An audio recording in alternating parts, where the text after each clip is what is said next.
Ever tried to find a therapist or a coach? Well, it's a big problem.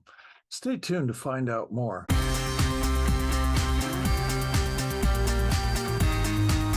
Hi, this is GH Glade for Everyday ADD Coaching. How hard is it to find a therapist? Well, the local Seattle Times in Seattle, Washington, tried reaching out to 400 therapists just to find out.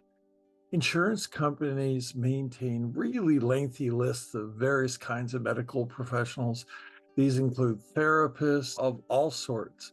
When the Seattle Times examined companies' websites and called their top 50 results that appeared when searching for a therapist, and this was through all different Seattle zip codes, they had a big problem finding ones who were actually taking patients. So they broadened their search.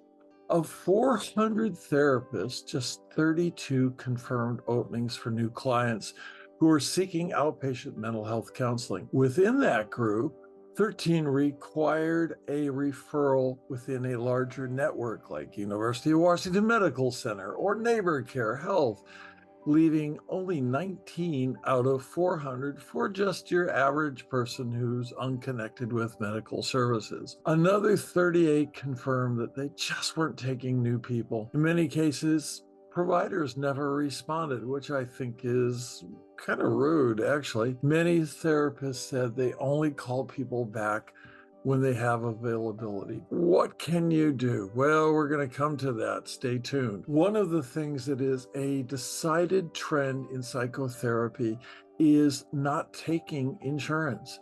I went to fee for service, which means people pay as they have services. And this certainly isn't for everybody. It allows me to get more in the way of reimbursement.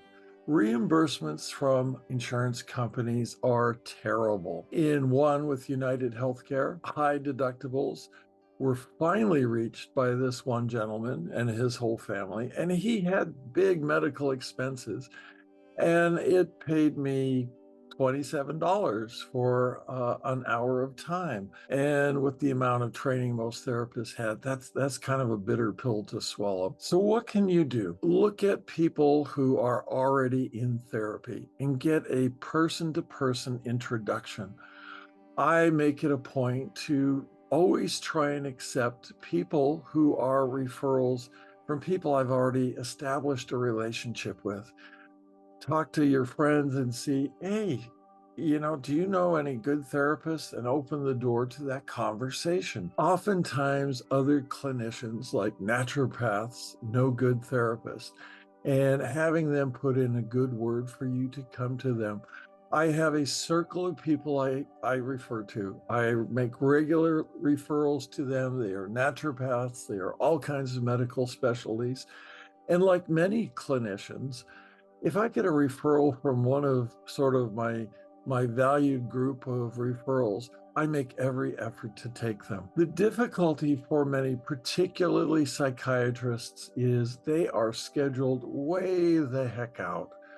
I find it difficult to swallow when a person is severely depressed and they tell me, well, the doctor said they'll see me, but they'll see me in 6 weeks. A person who's really depressed, they don't need that. I make an effort to keep the time where I can see somebody very reasonable. And part of that is accomplished by keeping specific overflow time. That hellscape of where's a therapist is much like finding Waldo, but there are some ways to go about doing it. If this has been helpful for you, please thump that like button. It helps the algorithm, and it's a goofy algorithm. I gotta say, I haven't figured it out yet, but they tell me that's a good thing to do.